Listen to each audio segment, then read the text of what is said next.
ایک بادشاہ کا بیٹا جس کی ایک غلطی نے اسے تخت سے بے دخل کر دیا۔ دوسری طرف باپ ڈاکو، بھائی قاتل، مگر وہ لڑکی عاشق، شہزادے اور ٹھگن کی محبت کی ایک مکمل لوک کہانی آج کی ویڈیو میں۔ ایک وسیع اور سنسان جنگل میں ایک چلاک مگر ظالم ٹھگ رہتا تھا جس کی 2 بیٹیاں اور 4 بیٹے تھے۔ وہ جنگل سے گزرنے والے مسافروں کو اپنی چالاکی سے لوٹ کر قتل کر دیتے تھے اور ان کا مال اپنے درمیان تقسیم کر لیتے تھے۔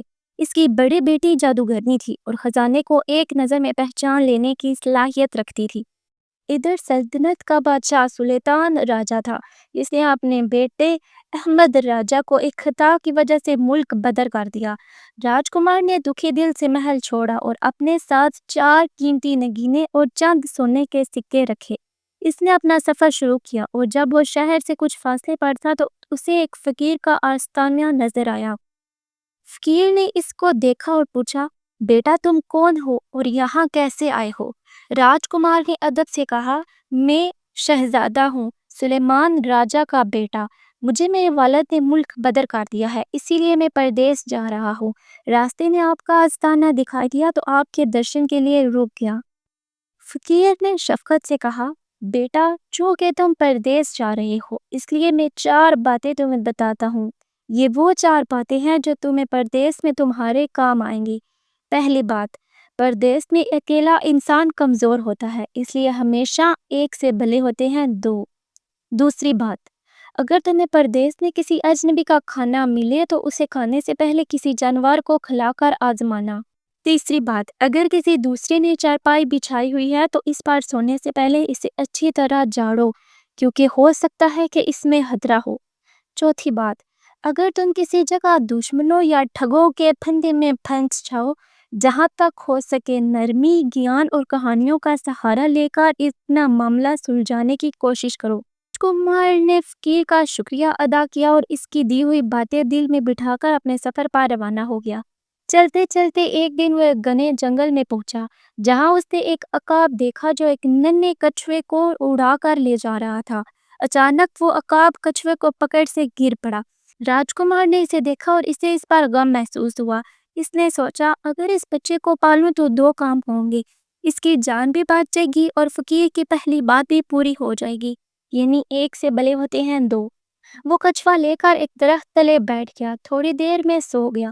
وہاں ایک سانپ اور ایک کوا بھی رہتے تھے جن کا دستور تھا کہ جب کوئی مسافر اس کے نیچے ٹھہرتا تو سانپ اسے ڈس لیتا اور کوا اس کی آنکھیں نکال دیتا۔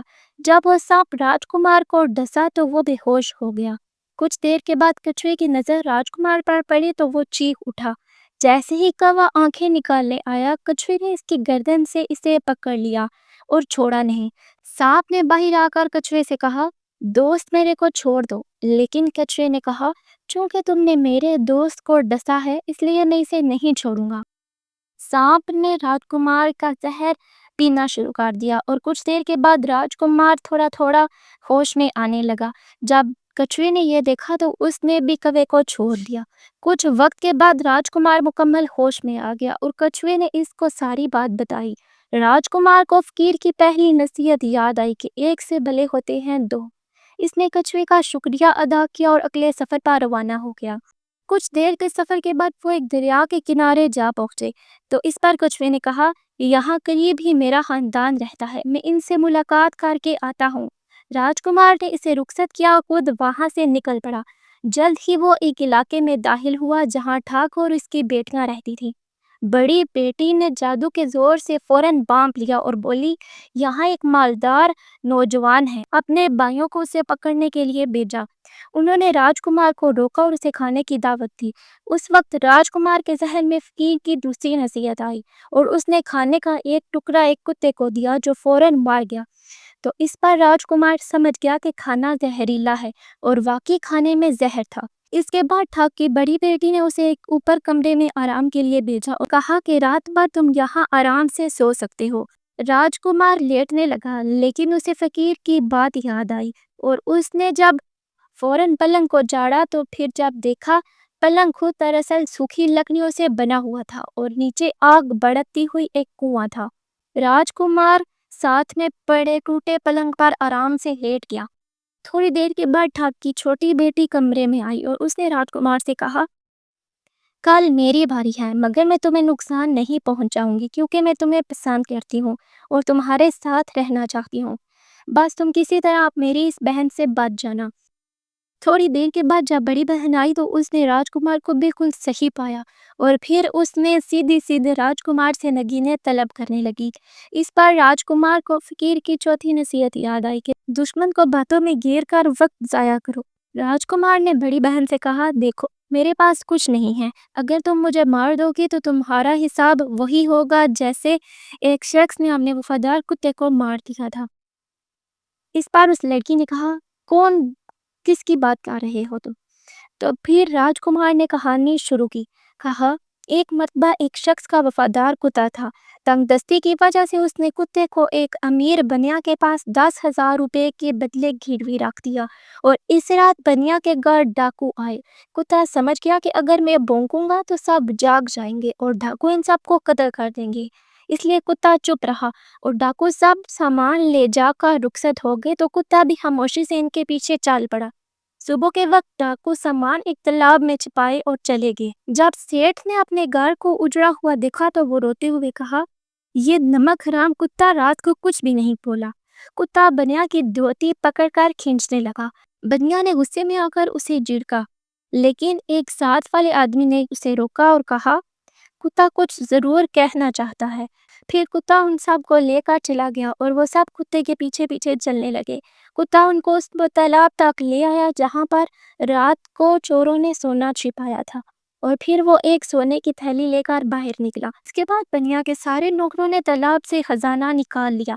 اس کے بعد بنیا بہت خوش ہوا اور اسی انسان کو خط لکھا، کہا، یہ کتا بہت اچھا ہے، اس نے تمہارے 10,000 رقم کی قیمت ادا کر دی ہے، اب یہ تمہارے پاس میں بھیج رہا ہوں اور اگر اور بھی رقم چاہیے ہو تو لے لینا۔ پھر اس نے خط کتے کے گلے میں ڈالا اور کتا کچھ دن کے سفر کے بعد اپنے پرانے مالک کے پاس آ پہنچا۔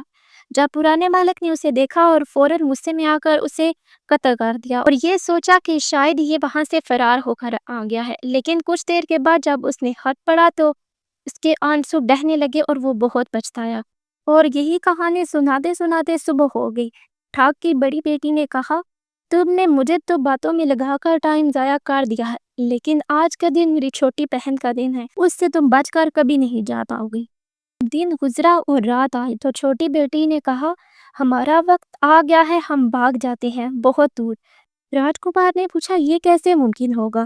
تو لڑکی نے جواب دیا کہ ہمارے ہاں 2 اونٹنیاں ہیں، ایک اونٹنی روزانہ 60 کوس چلتی ہے اور دوسری 100 کوس چلتی ہے، آپ بڑی اونٹنی لے کر آؤ، میں سامان باندھتی ہوں۔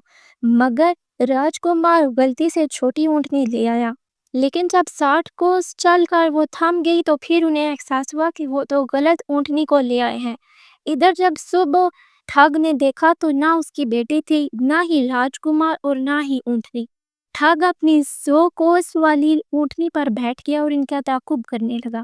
وہ جب وہاں پہنچے تو لڑکی نے راجکمار سے کہا، تم درخت پر چڑھ جاؤ، میں ابا کو نیچے بلا لیتی ہوں اور جیسے ہی وہ اترے گا میں بیٹھ جاؤں گی اور تم ایک دم سے اوپر چھلانگ لگا لینا۔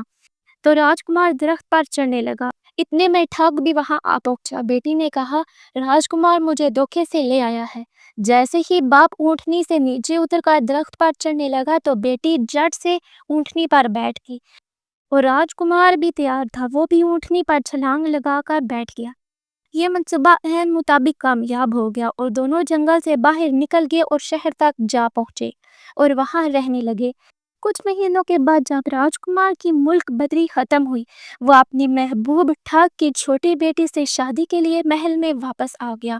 راجا نے انہیں معاف کیا اور ان کی دھوم دھام سے شادی منعقد کروائی گئی۔ یہ لوک داستان ہمیں سبق دیتی ہے کہ پردیس میں دانش مندی، نرمی اور ہوشیاری سے زندگی بچائی جا سکتی ہے اور دشمنوں سے لڑائی کے بجائے عقل سے معاملہ حل کرنا افضل ہوتا ہے۔